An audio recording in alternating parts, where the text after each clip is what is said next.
दुर्वासा, लगता है चिंतित दिखाई दे रहे हैं। नारायण नारायण नारायण नारायण। प्रणाम देवर्षि।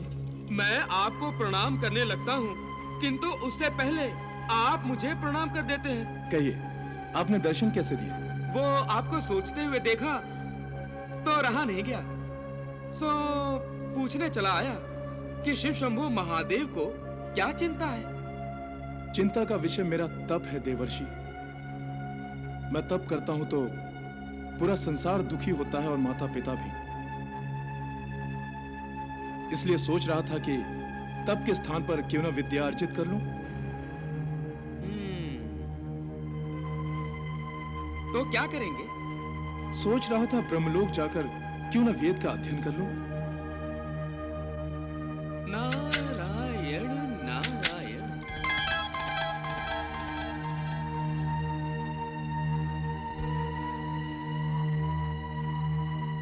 ओम ब्रह्माय नमः।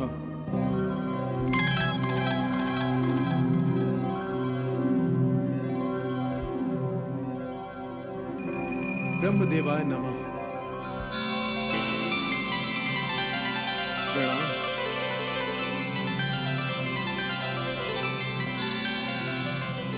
कहो वत्स, कैसे आना हुआ? परम साध्वी अनुसुईया का पुत्र दुर्वासा वेद ज्ञान प्राप्ति के लिए आपकी शरण में आया है। तुम मेरे पौत्र हो दुर्वासा। तुम्हें ब्रह्मलोक में वेद अध्ययन करने का पूरा अधिकार है। नारायण नारायण। ऋषि दुर्वासा को परम पिता ने वेदों का अध्ययन करने के लिए अपनी सहमति प्रदान कर दी है प्रभु। वत्स नारद, इसमें आपको क्या आपत्ति है वो कहिए। आपत्ति ही आपत्ति है प्रभु। मुझे तो ये वेदाध्ययन विपत्तियों की उत्पत्ति ही लगता है। विपत्तियां कैसी वत्स? प्रभु, शीतल सागर में गर्म धारा का प्रवेश हो गया तो विपत्तियों की ही तो लहरें उठेंगी। ऐसा क्यों सोचते हैं वत्स नारद? भगवान शिव और पितामह ब्रह्मा का जुड़ना संसार के लिए आनंद की बात है। सारा आनंद शोक में बदल जाएगा प्रभु, जब दुर्वासा को क्रोध आएगा, और क्रोध में दुर्वासा निष्पक्ष भाव से किसी को भी शाप दे देंगे। ऐसे में यदि उन्होंने परम पिता ब्रह्मा को शाप दे दिया तो? ये संभव तो है वत्स। संभव तो है। नारायण नारायण। ये आप क्या कह रहे हैं प्रभु?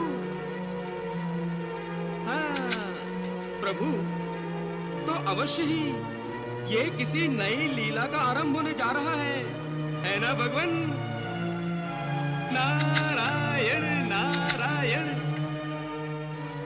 अग्निम इळे प्रोहितम। अग्निम इळे प्रोहितम। अग्निम इळे प्रोहितम। अग्निम अग्निम इळे प्रोहितम।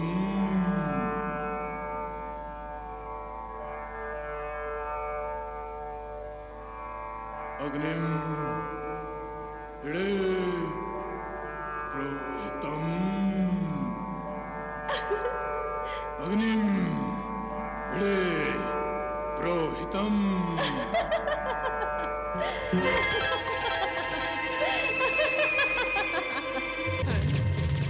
नारायण नारायण।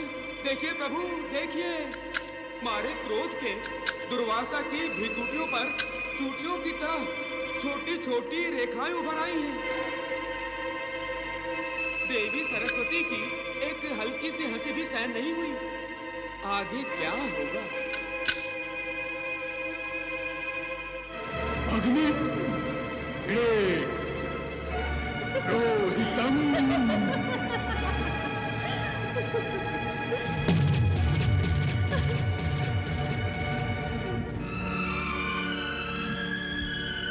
अग्निम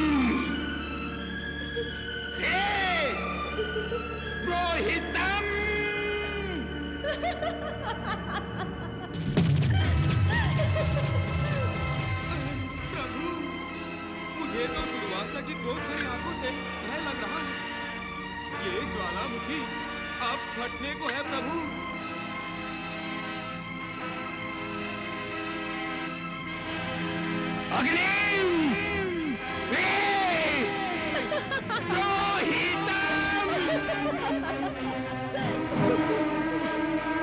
देवी सरस्वती,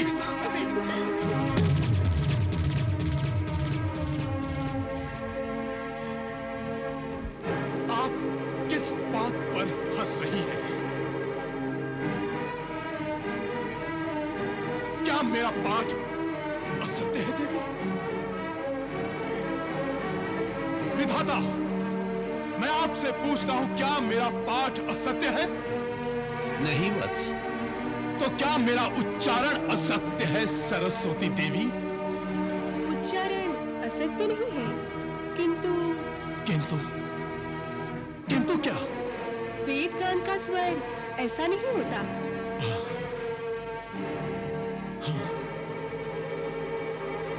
तो मेरा स्वर आपको कर्कश लगा,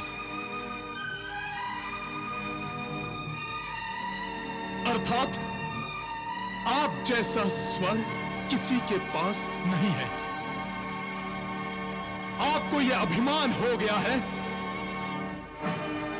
कि स्वरों की स्वामिनी केवल आप ही हैं। नहीं वत्स, मत कहो मुझे वत्स।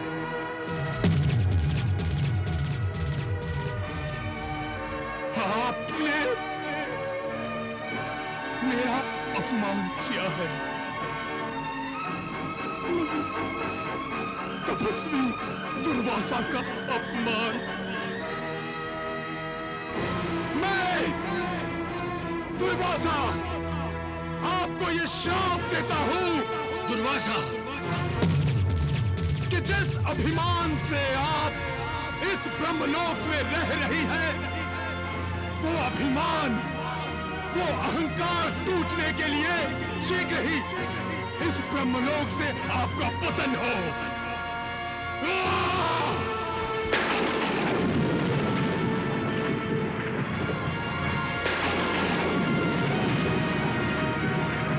दुर्वासा, तुम नहीं जानते कि तुमने कितना बड़ा अनर्थ किया है। देवी सरस्वती यदि ब्रह्मलोक में नहीं रहेंगी तो वेद ऋषियों का प्रयोग कैसे होगा? स्वर का ज्ञान कौन देगा यहाँ?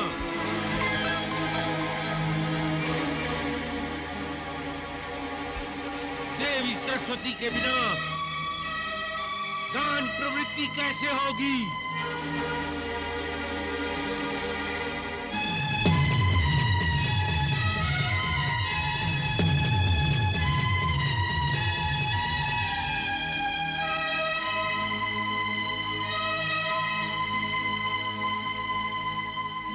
इनकी गान प्रवृत्ति का विकास अब गंधर्व लोक में होगा, जहां ये जन्म लेंगे। दुर्वासा, तुमने मेरे सामने, मेरे लोक में मेरी देवी सरस्वती को शाप देकर अपने आप को ब्रह्मलोक के लिए अयोग्य बना लिया है। मैं तुम्हें ये ब्रह्मलोक छोड़ देने का आदेश देता हूं। तुम तत्काल ये ब्रह्मलोक छोड़ दो।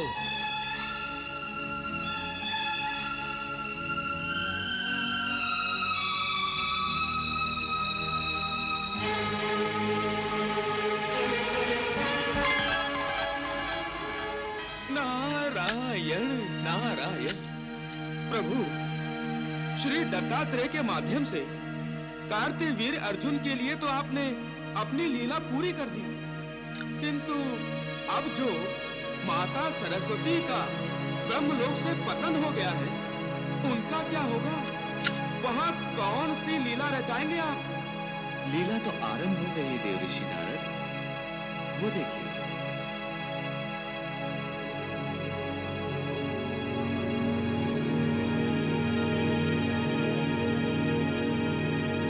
गंधर्वराज विश्वावसु संतान प्राप्ति के लिए तपस्या कर रहे हैं।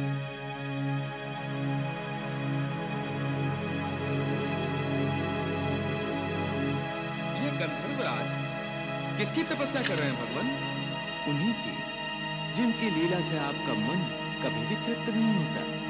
अच्छा अच्छा अच्छा, तो भगवान दत्तात्रेय की तपस्या कर रहे हैं गंधर्वराज। हाँ। ज्ञान रूपाय दत्तगुरुवे नमः। ओम ज्ञान रूपाय दत्तगुरुवे नमः। ओम ज्ञान रूपाय दत्तगुरुवे नमः।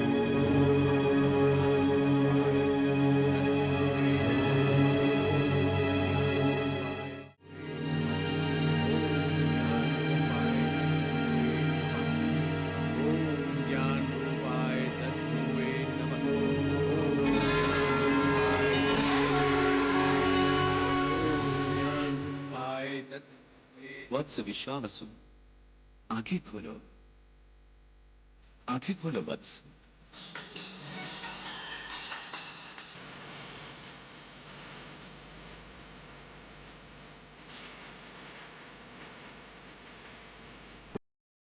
राम।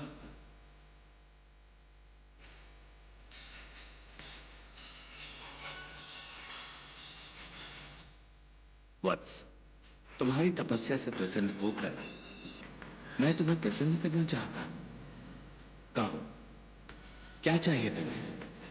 हे त्रिकालदर्शी, हे समस्त सृष्टि के स्वामी, इस सृष्टि में जो कुछ भी होता है आप ही की इच्छा के अनुसार होता है और आप ही में ये समस्त जगत व्याप्त है।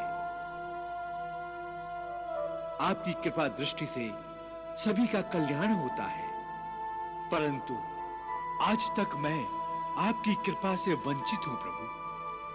यदि आप मुझे प्रसन्न देखना चाहते हैं तो हे प्रभु, आप मुझे संतान प्राप्ति का वरदान दीजिए।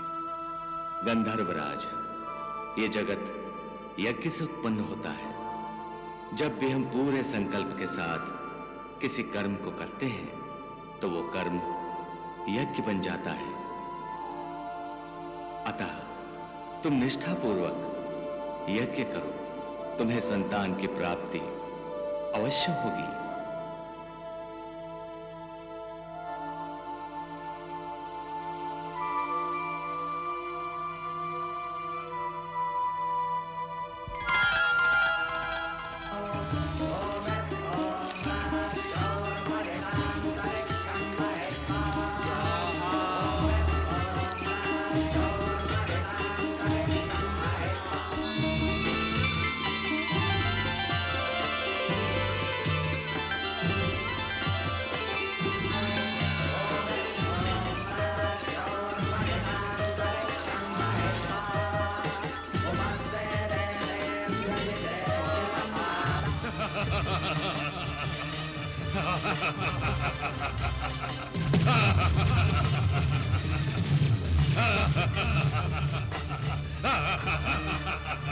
नारायण नारायण, प्रभु ये क्या हो रहा है? ये क्या हो रहा है प्रभु?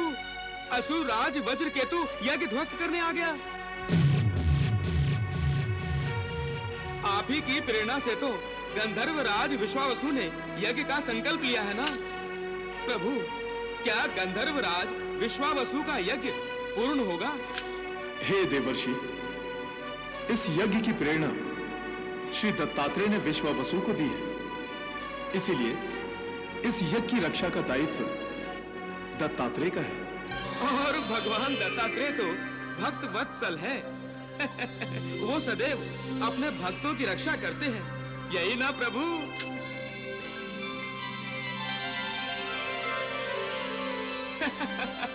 नारायण नारायण, हे जगत नियंताओ, मैं जान गया जान गया। नारायण नारायण।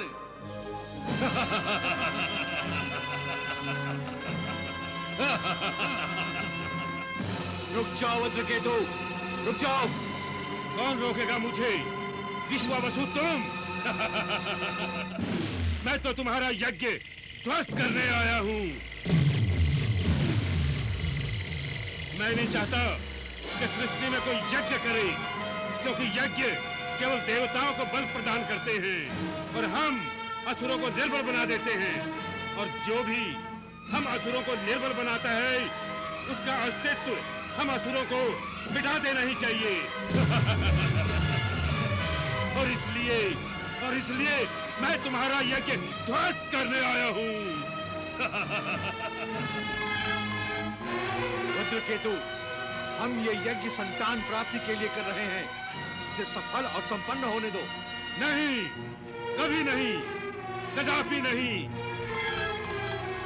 तुम्हारी संतान भी तो हम असुरों से द्वेष करेगी।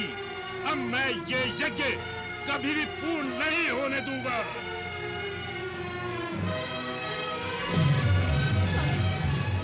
अब क्या होगा?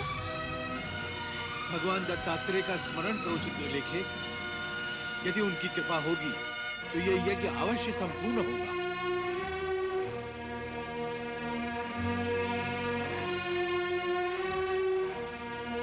ओम ज्ञान रूपाय दत्त गुरुवे नमः। ओम ज्ञान रूपाय दत्त गुरुवे नमः। ओम ज्ञान रूपाय दत्त गुरुवे नमः। ओम ज्ञान रूपाय दत्त गुरुवे नमः।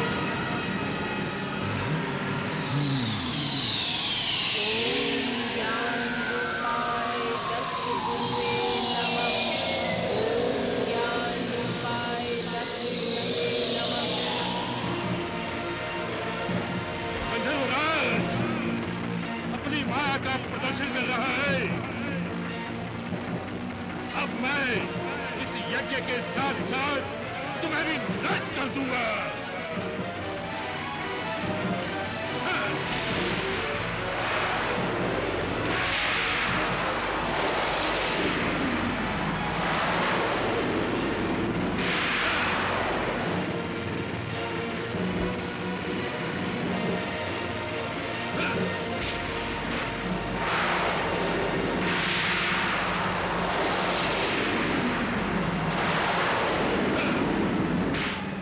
गंधर्वराज, अब मैं स्वयं आ रहा हूं।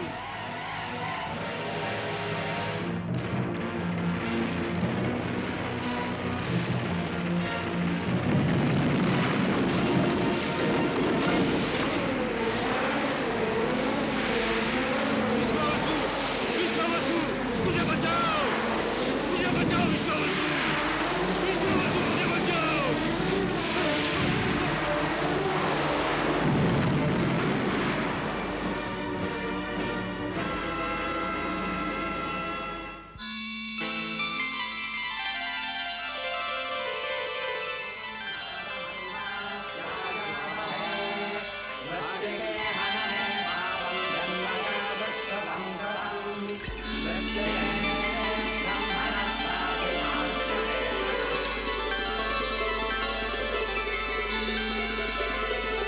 प्रणाम यज्ञ देवता, कल्याणमस्तु, सौभाग्यवती भव। हे विश्वावसु, हे चित्रलेखा, यज्ञभाषी ये कलश ग्रहण करो।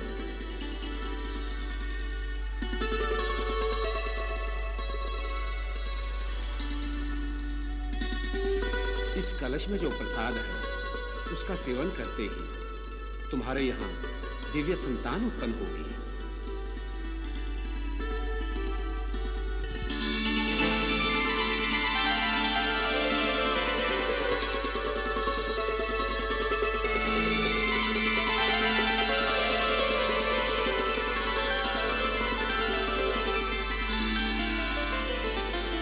यज्ञ पुरुष का दिया हुआ प्रसाद गंधर्वराज विश्वावसु और उनकी पत्नी चित्रलेखा ने बड़े भक्ति भाव और आदर सहित ग्रहण कर लिया।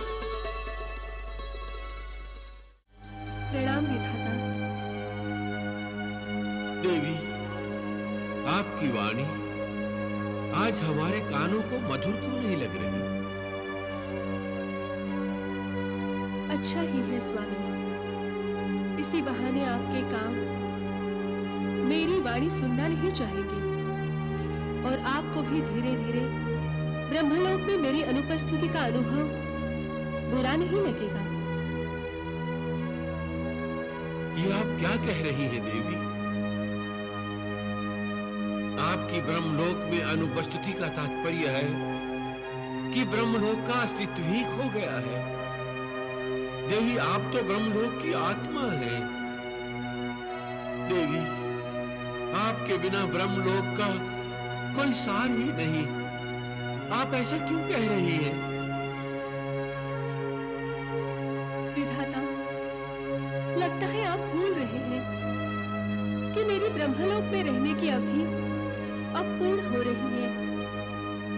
दुर्वासा का श्राप मुझे आपसे दूर जाने को, आपसे अलग रहने को विवश कर रहा है प्रभु। पता नहीं स्वामी, आपको मेरी याद आएगी भी या नहीं,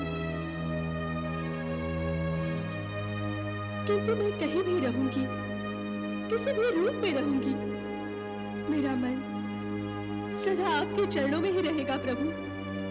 देवी, आज मुझे अपने आप पर क्रोध आ रहा है और दया भी।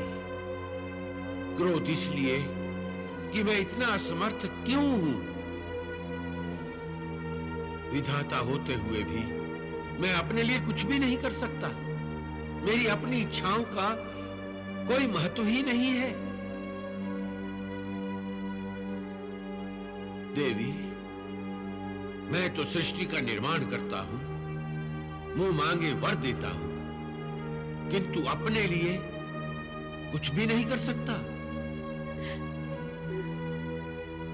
देवी, मुझे अपने आप पर दया आ रही है। मैं कितना छोटा हूं, कितना तुच्छ हूं, कितना दुर्बल हूं कि दुर्वासा के एक शाप का मुंह तक नहीं मोड़ सकता। स्वामी, आप व्याकुल मत होइए। प्रारब्ध हमसे जो करवाएगा हमें वही करना होगा। और स्वामी, आप तो सर्वज्ञ हैं, सब कुछ जानते हैं। श्राप की अवधि जब तक पूरी नहीं हो जाती, मुझे आपके चरणों से दूर रहना ही होगा प्रभु। अतः आप मुझे गंधर्वलोक जाने की आज्ञा दीजिए प्रभु। देवी, मैं दुखी मन से केवल इतना ही कहूंगा कि गंधर्वलोक में आपका जीवन सदा ही सुखमय रहे और भगवान विष्णु आपकी सदा सहायता करते रहे। प्रणाम विधाता।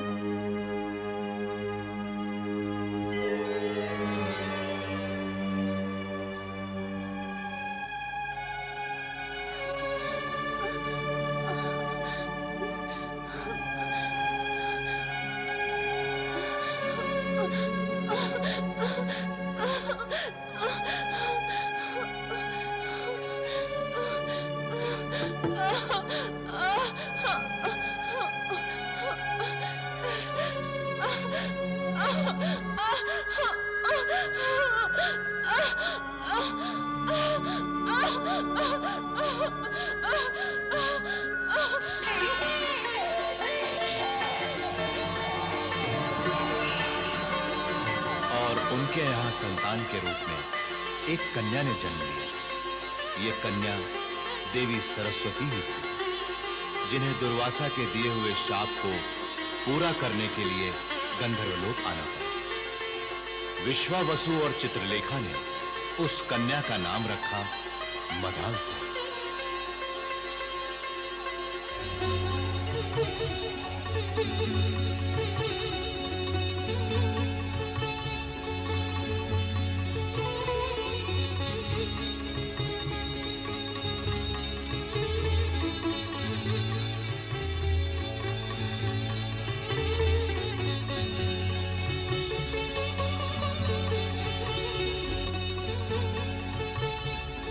हमारी तपस्या का कितना सुंदर फल मिला है स्वामी। हाँ चित्रलेखी, इसके मुख का तेज देखकर लगता है जैसे कोई दैवी वरदान मिला है हमें, और हम अपने इस दैवी वरदान का स्वागत करते हैं। परमेश्वर की कृपा मानकर सच्चे मन से इसका स्वागत करते हैं।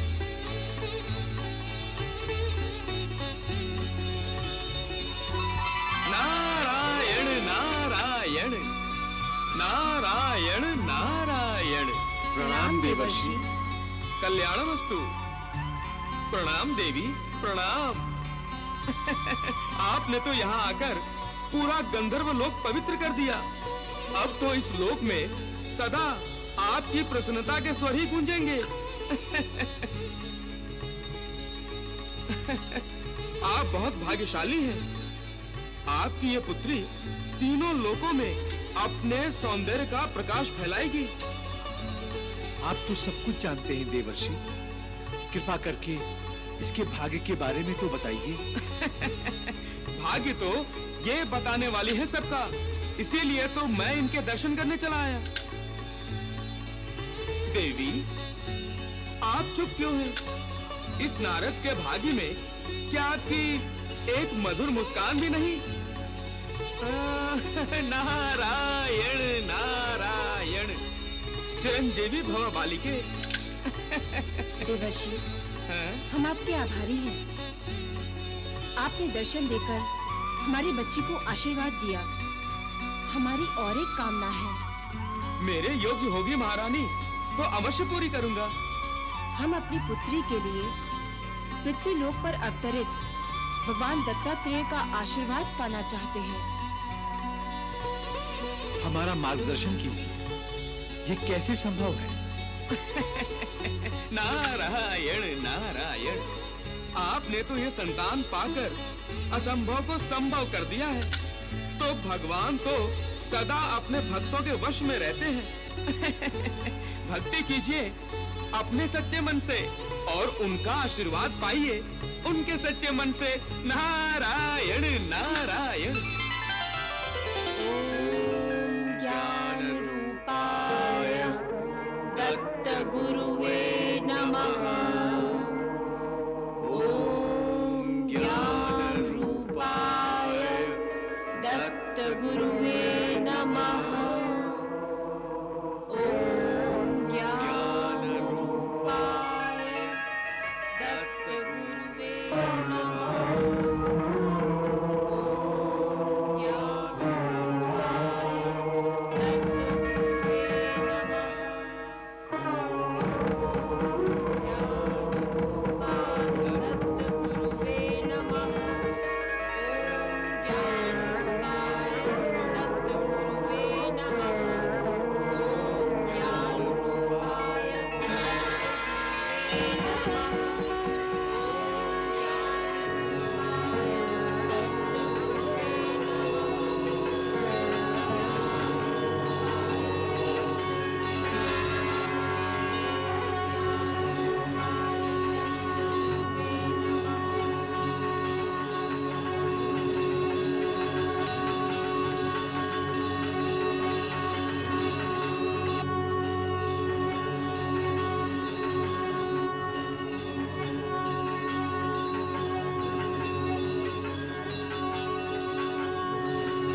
तुम्हारी भक्ति ने हमारा मन जीत लिया।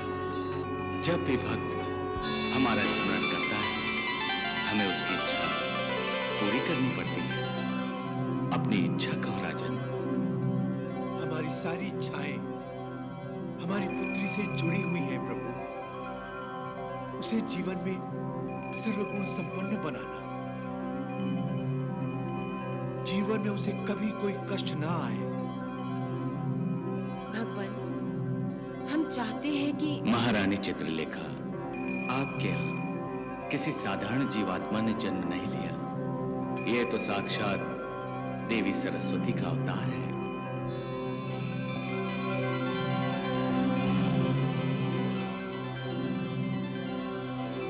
देवी सरस्वती का अवतार?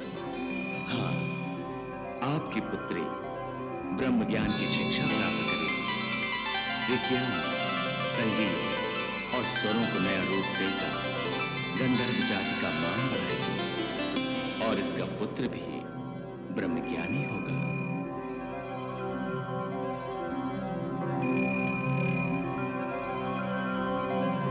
हमारा आशीर्वाद सदा तुम्हारे साथ है।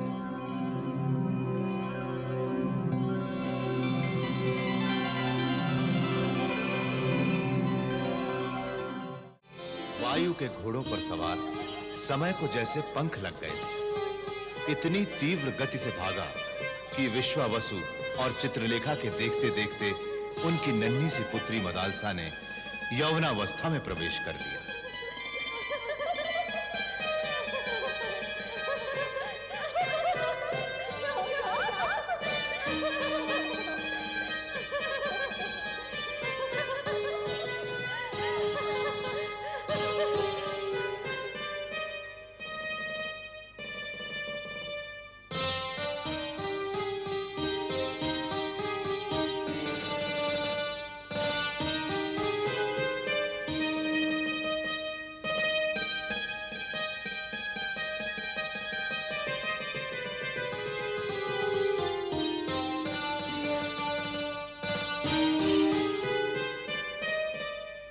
ठीक उसी समय असुर राज वज्रकेतु के पुत्र पाताल केतु को पाताल साम्राज्य का राजा बनाया जा रहा था।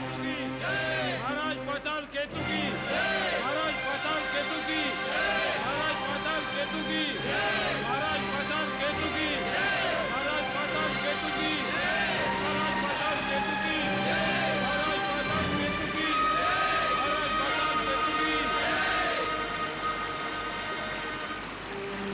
राज सिंहासन पर बैठते ही पाताल केतु को अपने स्वर्गीय पिता वज्र केतु की याद आई और उसने राजपुरोहित से पूछा, गुरुदेव, आपसे मुझे एक रहस्य जानना है। कैसा रहस्य राजन? मेरे बार बार पूछने पर भी आज तक मुझे नहीं बताया गया कि मेरे पिताश्री असुरेश्वर वज्र केतु की मृत्यु कैसे हुई थी।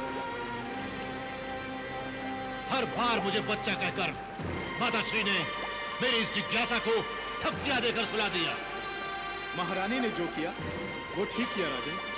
माता नहीं चाहती कि उनके पुत्रों को शत्रुओं द्वारा कोई हानि पहुंचे, क्योंकि बाल बुद्धि पर इसका बुरा प्रभाव पड़ता है। कैसा बुरा प्रभाव? अपनों का अंत बच्चों को बहुत विद्रोही बना देता है राजन। मैं अब बच्चा नहीं हूं, वयस्क हूं, राजा हूं इस राज्य का, और मैं ये जानना चाहता हूं कि मेरे पिताश्री की हत्या कैसे हुई थी। उनकी हत्या नहीं हुई थी तो वो युद्ध में लड़ते लड़ते वीर गति को प्राप्त हुए थे। किस युद्ध में? गुरुदेव, किस युद्ध में मेरे पिता मारे गए थे और किसके हाथों? मुझे बताइए गुरुदेव। गांधर्व लोक के गांधर्व राज के साथ लड़ते लड़ते उन्होंने अपने प्राण त्याग दिए और उनके प्राण लेने वाला था गंधर्व लोक का गंधर्वराज विश्वावसु। सेनापति, आज्ञा सुरेश्वर। सेना तैयार करो, हम गंधर्व लोक पर आक्रमण करेंगे। जो आज्ञा। असुरराज, कोई भी निर्णय लेने से पहले अपने मन को शांत कर लेना चाहिए।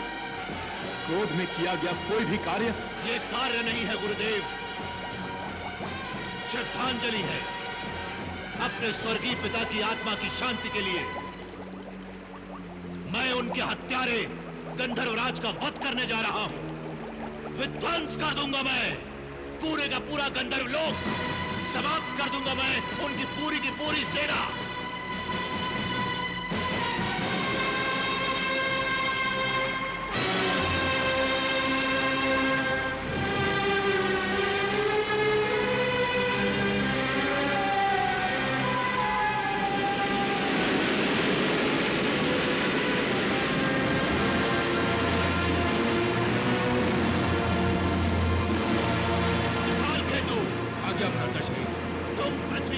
ही असुरों के शत्रुओं का नाश करोगे। मैं अकेला भ्राताश्री। माया में कभी अकेला नहीं होता। तुम अपनी माया से ऋषि बन जाओ और यहाँ अपना एक आश्रम स्थापित करो। जो आ गया भ्राताश्री।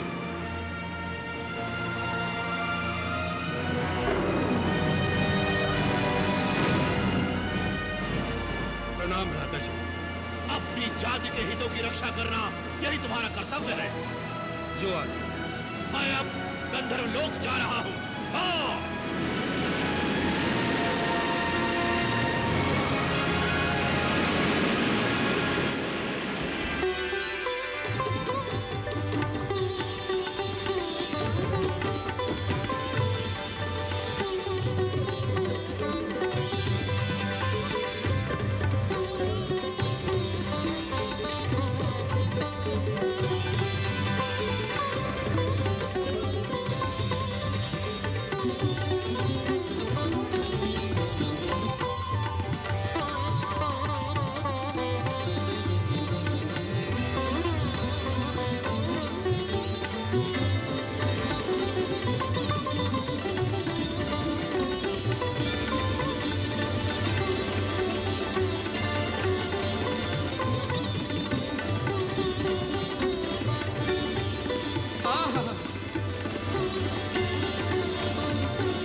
नृत्य है। जय हो माता सरस्वती, जय हो।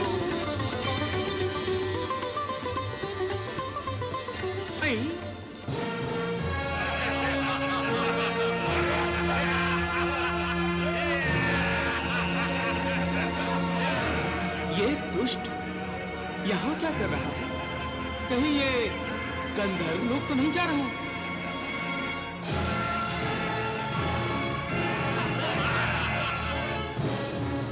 नारायण नारायण, मेरा वामन भी भड़क भड़क कर मुझे चेतावनी दे रहा है।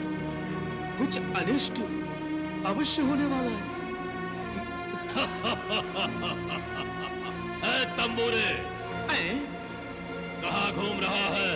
नारायण नारायण, यही प्रश्न तो मैं तुमसे पूछ रहा हूँ दैत्यराज। पातालचारी आज आकाशचारी कैसे बन गया? ऐसे ही तुम्हें मूर्ख नहीं कहते। तुम सचमुच बुद्धिहीन हो, जो इतना भी नहीं जानता कि हम अपनी माया से आकाश पाताल कहीं भी जा सकते हैं। जानते हैं, सब जानते हैं दैत्यराज कि तुम कहीं भी आ जा सकते हो, परंतु अहंकार का क्या करोगे? यही तो सबको मूर्ख बनाता है। मुझे मूर्ख कहते हो? तुझे मूर्ख कहकर मैं मूर्खों का अपमान नहीं करूंगा। नारायण नारायण। क्या कहा? भागो नारद।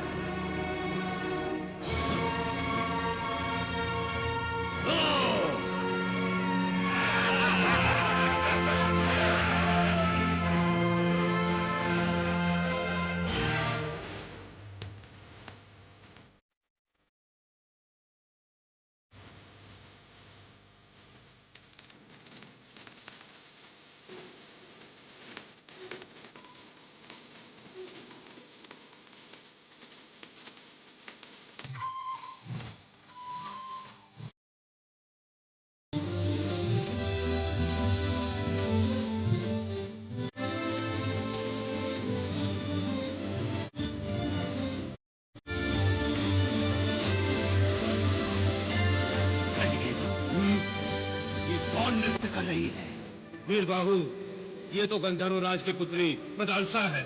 मदालसा? इसे देखते ही मेरे मन में लालसा ने जन्म ले लिया।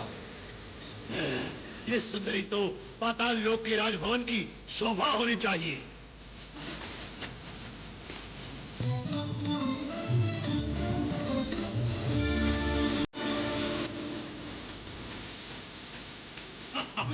जाओ, गंधर्व राज के पास मेरा प्रस्ताव लेकर जाओ। जो आज